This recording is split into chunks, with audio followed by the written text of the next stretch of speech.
বিকেলে ভোরের ফুল ঝরে যায়। বাহ, এক্সেলেন্ট। কি হয়েছে? এই অঙ্কগুলো সব তুমি করেছো? হ্যাঁ। তুমি নিজে জানো না তুমি কি কাজ করেছো ময়না? তুমি নিজে জানো না কি কাজ করেছো?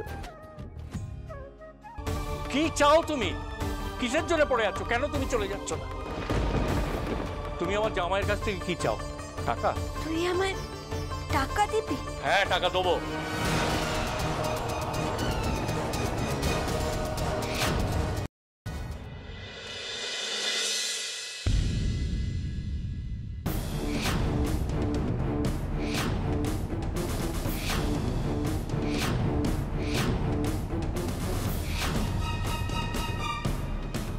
মা, তুমি এখানে কি করছো? না মানে না মানে কি? হ্যাঁ, তুমি হাসপাতালে কি করছো? কি চুপ করে আছো কেন? বলো বলো, কি করছো এখানে? ওই না মানে উনি আমার বাবাকে দেখতে এসেছিলেন।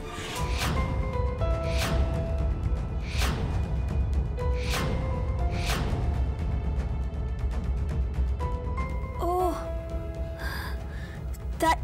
তাই বল। কিন্তু মা জানলো কি করে? হ্যাঁ, ওই তো ওই বাড়িতে ফোন করেছিলেন, ফোন করেই জানতে পেরেছেন খবরটা, আর তাই এসেছেন বাবাকে দেখতে। ও তাই বল। আচ্ছা ঠিক আছে, যাও তুমি দেখা করে আসো, আমি ওখানটা আছি। ভালো দিদি, আমি ওখানটা আছি। হ্যাঁ, দাঁড়ান।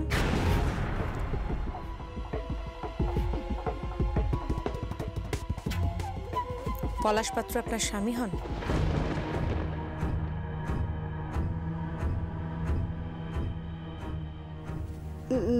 না মানে সত্যি কথা বলুন।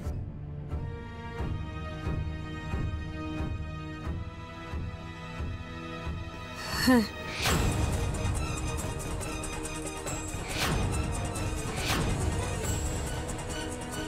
তার মানে পলাশবাবু ময়নার বাবা?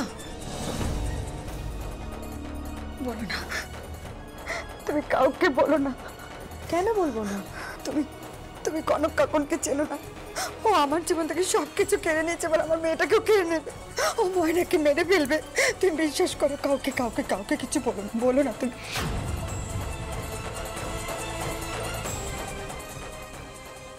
কি হলো? এরা দুজনে এখানে একসাথে কি কথা বলছে?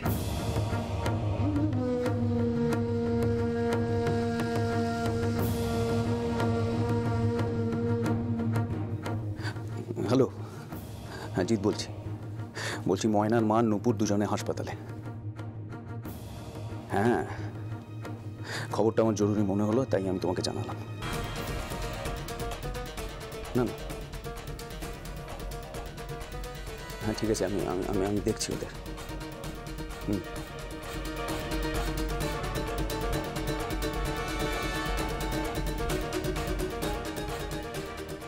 ময়নার মা নূপুর এখানে কি করছে?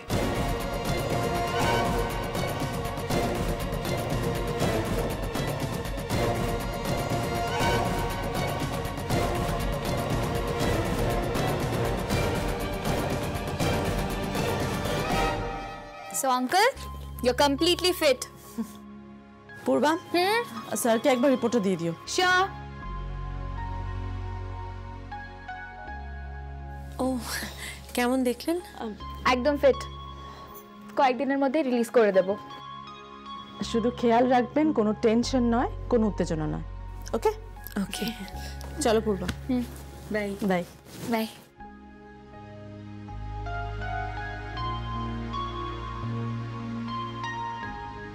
বাবা কি বললো শুনলে তো? তুমি এখন একদম ফিট, কয়েকদিনের মধ্যেই তোমাকে ছেড়ে দেবে। কি দেখছো তুমি? আস্তে আস্তে আস্তে আস্তে আস্তে। আমার মেয়েকে। বাবা, আমাকে আবার নতুন করে দেখার কি হলো? তুই যেদিন মা হবি না, সেই দিন বুঝবি যে সন্তানের মা বাবারা কেন মেয়ের দিকে তাকিয়ে থাকে। হ্যাঁ রে মা, বলো। তুই এরকম মা শুনে চমকে উঠলি কেন? আরে এটা তো জীবনের স্বাভাবিক নিয়ম, মা তো তুই হবি। হ্যাঁ রে মা, আমি তোকে একটা জিনিস দেবো, তুই কিন্তু সেটা কাউকে দিতে পারবি না। আচ্ছা, দেব না। তুই দিব্যি দিয়ে বল। আচ্ছা বাবা, আমি দিব্যি দিয়ে বললাম, আমি দেব না কাউকে। ঠিক তো? আচ্ছা, তাহলে এবার তুই চোখটা বন্ধ কর, চোখ খুলবি না কিন্তু, ঠিক আছে?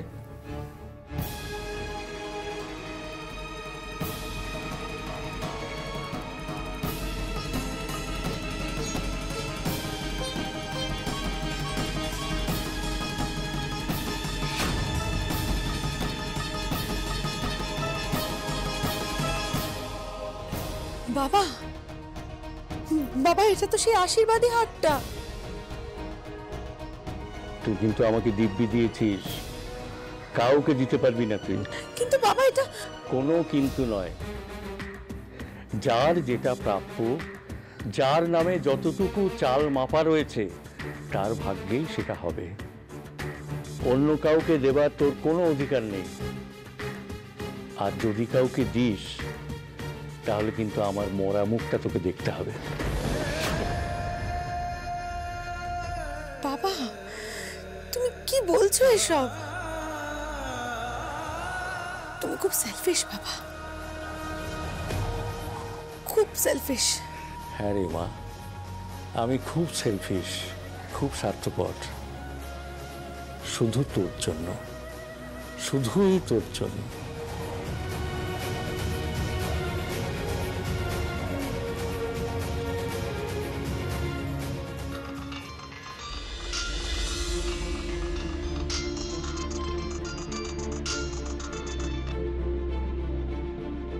হ্যালো, কে বলছেন? অ্যাডভোকেট চৌধুরী কথা বলছি। আই এম সরি উকিল বাবু, আমি আপনার ফিসটা পাঠাতে পারিনি। হ্যাঁ, আমি জানি কালকে ডেট আছে, কিন্তু আমি টাকাটা জোগাড় করতে পারিনি। আমি জানি এর ফলে আমি কেসটা হেরে যাব, আর আমার প্র্যাকটিসের রেজিস্ট্রেশন, লাইসেন্স কিছুই ফেরত পাবো না। সারাটা জীবন একটা বেকার মানুষ হয়ে যাব। সরি। না না, এসব নিয়ে আপনি একদম ভাববেন না। আমি আপনার পেমেন্টটা পেয়ে গেছি। হ্যাঁ হ্যাঁ, আপনার ফিসটা পেয়ে গেছি। ফিস পেয়ে গেছেন? হ্যাঁ। কোথা থেকে পেলেন? আপনাকে বললাম তো, এসব নিয়ে আপনি একদম ভাববেন না। এসব নিয়ে চিন্তা করার কোনো প্রয়োজন নেই। আপনার কেস হই হই করে চলছে। কোথা থেকে পেলেন? না না, এসব নিয়ে আপনি একদম ভাববেন না। আপনাকে তো বলেছি আমরা কেসটা জিতবই। দেখুন, প্রয়োজন পড়লে আমরা লোয়ার কোর্ট থেকে হাই কোর্ট যাব, হাই কোর্ট থেকে সুপ্রিম কোর্ট যাব। আপনি একটা কথা শুধু মনে রাখবেন, আমরা কেসটা জিতছি। আপনার কেসটা পরিষ্কার, একদম স্বচ্ছ জলের মতো। হ্যাঁ হ্যাঁ, আপনি আপনি একদম চিন্তা করবেন না। আপনি একজন এত নামী উকিল, আর আপনার ফিসটা আমি, দেখুন আমার অত ক্ষমতা নেই। না না, আপনি আপনি এসব নিয়ে ভাববেন না। আপনি একেবারেই চিন্তা করবেন না, আমি তো আছি। আমরা তো উকিল, সুদখোর মহাজন তো নই। ঠিক যেভাবে আপনার পাশে ছিলাম, আগামী দিনেও থাকবো। আপনি একদম এসব নিয়ে ভাববেন না। কেসটা আমি লড়ে দিচ্ছি, আমরা ঠিক জিতবো। কিন্তু এত টাকা, বললাম তো, টাকা পয়সা নিয়ে আপনি একদম ভাববেন না, একেবারে নিশ্চিন্ত থাকুন।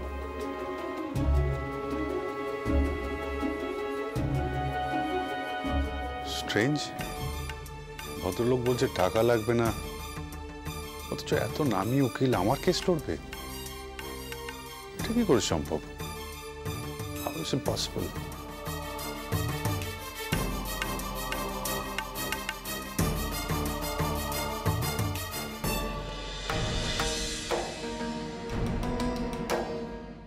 উকিল বাবু, এটা যেন কেউ জানতে না পারে।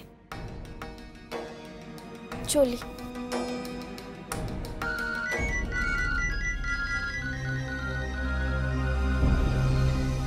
হ্যালো, তুমি এসে টাকাটা নিয়ে যাও। মাফ করবি বুড়ো দাদু, ওই টাকা আমি নিতে পারবো না। তুই যতই ভাবিস আমি ওই বাড়ির কেউ নই, কিন্তু আমি মনে মনে ভাবি যে আমি বাজে ডাক্তারের বউ, ব্যানার্জি পরিবারের বউ আমি। তবে ভয় নেই, পৃথিবীর কেউ এই কথাটা জানতে পারবে না।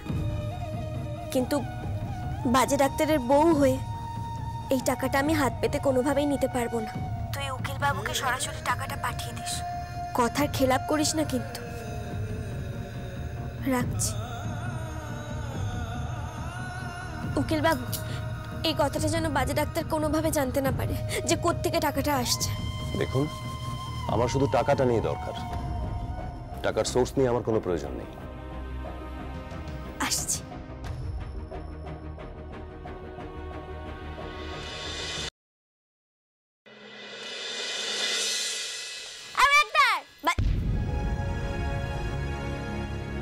বাবা কোথায় চলে গেল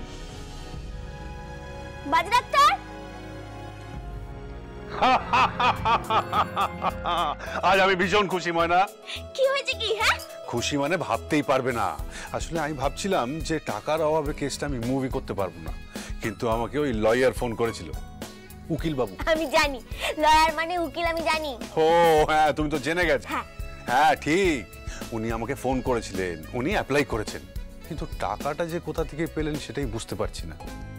প্রথমে উকিলবাবু বললেন টাকার কথা, তারপর আবার লাস্টে বলে যে না, আপনাকে না ওই নিয়ে ভাবতে হবে না, আমি আছি তো, আমি আপনার কেসটা ঠিক লড়ে দেবো। এত বড় একজন উকিল, সে আমার কেসটা লড়বে, আমি তো কিছু বুঝতেই পারছি না। আর আর ময়না, আমি তোমাকে বলছি এই কেসটা আমি জিতবই জিতবো, সত্যিই জিতবো, যেভাবেই হোক আমি জিতবো। আর আর তুমি তো আছো আমার পাশে,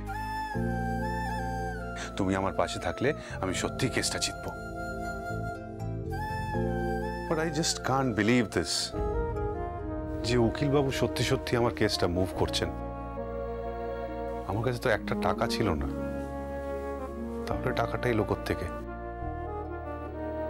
কে দিল, কিছুই তো বুঝতে পারছি না। একবার উকিল বাবুকে জিজ্ঞেস করতে হবে। আমার কি মনে হয় বলতো বাজে ডাক্তার, তোর ভাইদের মধ্যে কেউ একজন দিয়ে দিয়েছে।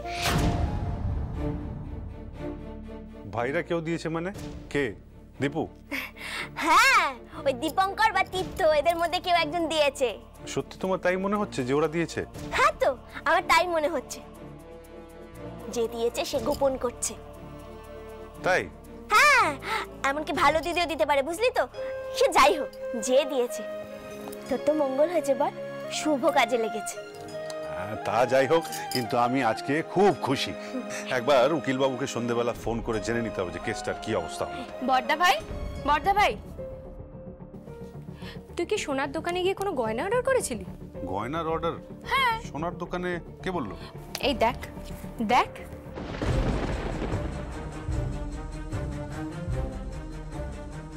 দেখ বড়দা ভাই, কি সুন্দর না গয়নাটা?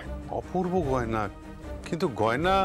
আরে বাবা, পিসিমণি কাকার বাড়িতে বিয়ের জন্য যে গয়নাটা পাঠাবে বলেছিল না, সেটাই তো এই গয়নাটা। ও হ্যাঁ হ্যাঁ হ্যাঁ হ্যাঁ, কিন্তু গয়নাটা কে দিয়ে গেল বলতো? আচ্ছা, ওই লোকটা যে দিয়ে গেছে গয়নাটা, সে পেমেন্ট পেয়ে গেছে? আমার কাছে কিন্তু টাকা নেই, মানে আমি কোথা থেকে ওকে টাকা দেব? আরে বাবা, আমি লোকটাকে জিজ্ঞাসা করলাম তো, ও তো বললো পেমেন্ট পেয়ে গেছে। হ্যাঁ হয়ে গেছে বললো তো। পেমেন্ট হয়ে গেছে? হ্যাঁ।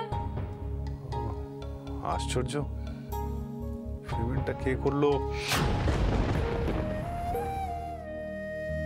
বাইরে বুড়ো দাদু, তুই তো আমাকেই চমকে দিলি। উকিলের টাকাটাও দিয়ে দিলি, আবার আবার গয়নার টাকাটাও দিয়ে দিলি, শুধু নিজের মেয়েকে সুখী দেখবি বলে সবকিছু করতে রাজি হয়ে গেছিস। চিন্তা নেই, তোর কোনো চিন্তা নেই। আমি আমার বাজে ডাক্তারকে ভালো দিদির হাতে তুলে দিয়ে এখান থেকে চলে যাব আমি। আমি কোনো ঋণ রাখবো না, ঋণ রাখবো না আমি, তুই নিশ্চিন্তে থাক। বড় বৌদি, হ্যাঁ কি হয়েছে তোমার? দেখি দেখি দেখি গয়নাটা দেখি। উমা, কি সুন্দর হয়েছে রে, বেশ হালকার মধ্যে মিষ্টি হয়েছে। কিন্তু যা, এটা রেখে দিয়া, রেখে দিয়া, রেখে দিয়া। এই, এটা যা গিয়ে পিসিমণিকে দিয়া। বুঝতে পারলি কে পেমেন্টটা করেছে? আমি তো কিছুই বুঝতে পারছি না। চল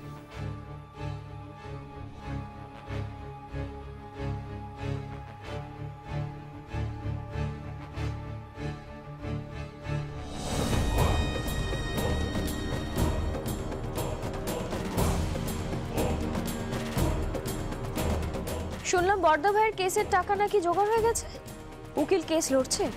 তুই কি আড়ি পাচ্ছিস নাকি? এতে আড়ি পাতার আছে নাকি? আড়ি পাতার তো কিছু হয়নি ময়না, যা গাক গাক করে চিৎকার করছিল সবই তো শোনা যাচ্ছিল। থাক না, তোমরা আবার এইসব বিষয় নিয়ে ঝগড়া করছো। যাও তো তোমরা নিজেদের কাজে। দাঁড়াও তীর্থ,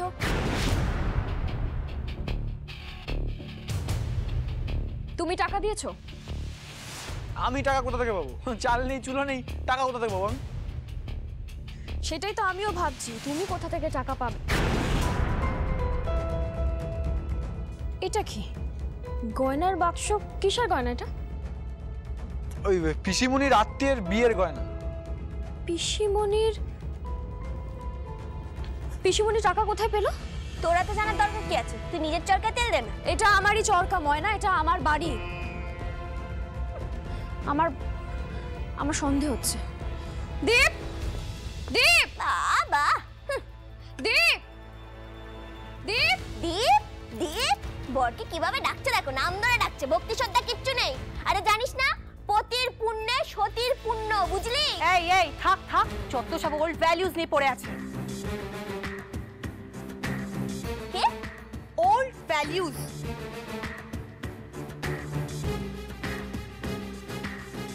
এবার একটা এই ওল্ড ভ্যালুজ এর মানে কি?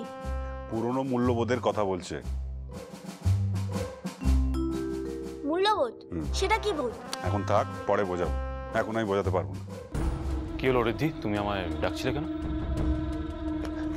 শোনো দীপ, দীপ আমার মাথায় হাত রেখে বলো যে তুমি বর্দা ভাইকে টাকা দিয়েছো। টাকা? না না, তাহলে কি বৌদিকে দিয়েছো? না। দীপ, দীপ সকলের সামনে তুমি 3 সত্যি করে বলো যে তুমি ওদের কাউকে টাকা দাওনি। উফ, আমি সকলের সামনে 3 সত্যি করে বলছি, তোমার মাথায় হাত দিয়ে বলছি আমি কাউকে টাকা দিইনি। তাহলে বর্দা ভাই টাকা পেলো কি করে? তা আমি কি করে জানি? দীপ, বর্দা ভাই উকিলের ফিস দিয়েছে, ওই দেখো গয়নাটাও কিনেছে। ওনার তো নিজস্ব কোনো মুরদ নেই রোজগার করার, তাহলে কোথা থেকে পেলো? কে করছে এসব? সেটা বর্দা ভাইকে জিজ্ঞাসা করো। বর্দা ভাই, তুই কি টাকা ধার করেছিস? হ্যাঁ, এত টাকা তুই কোথায় পেলি? আর ওই উকিলের ফিস কি করে মেটালি তুই বল আমাকে। না, তুই কি কোনো সুদের টাকা ধার করেছিস, কোনো কাবলিওয়ালার থেকে ধার করেছিস বল। দেখ বর্দা ভাই, আমি চাই না আমার বাড়ির সামনে পাওনাদাররা ঘুরে বেড়াক। আমার কোনো পাওনাদার পছন্দ নয়। আমার ওই ধারের টাকার ভাত হজম হয় না।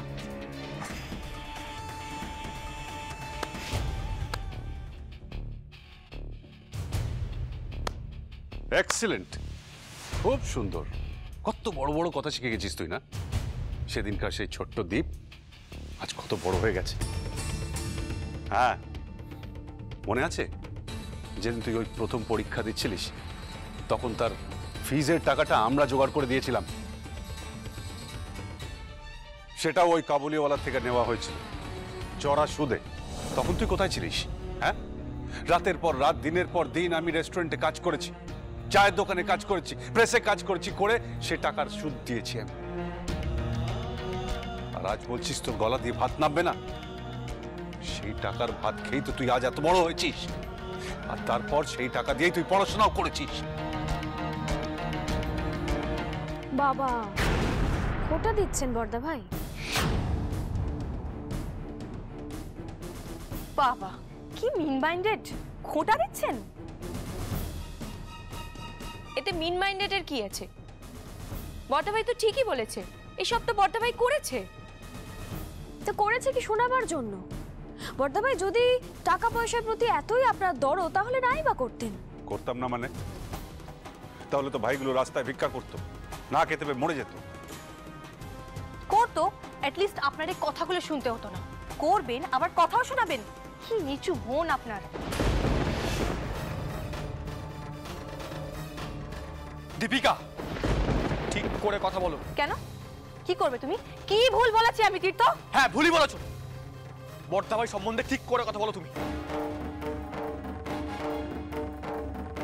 আরে বাবা, এ তো দেখছি বর্দা প্রেম হয়েছে। এই, তুই ঠিক করে কথা বল। আর তুই এটা ভুলে যাস না আমিও তোর দাদা। যা শিখছি তাই তো বলবো মিস্টার ভাই।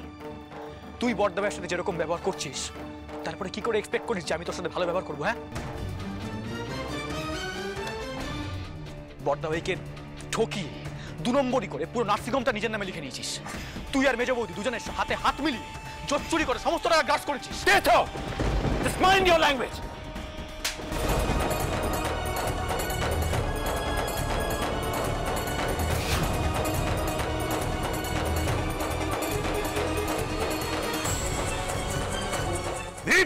না বড়দা ভাই,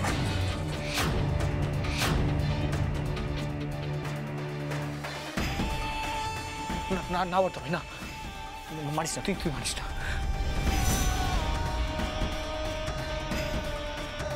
আসলে আসলে সত্যি কথা বলেছি তো, তাই ওর গায়ে লেগেছে। থ্যাংক ইউ মিস্টার ভাই, থ্যাংক ইউ রে। তুই জানিস তুই বড়দা ভাইয়ের সমস্ত ঋণ হাত শোধ করে দিয়েছিস। Thank you so much. তুই স্ত্রৈণ যে সেটা আমি জানতাম, কিন্তু তুই যে এতটা বইয়ের আঁচল ধরে বসে আছিস আমি বুঝতে পারছি। This is too much Tirtha.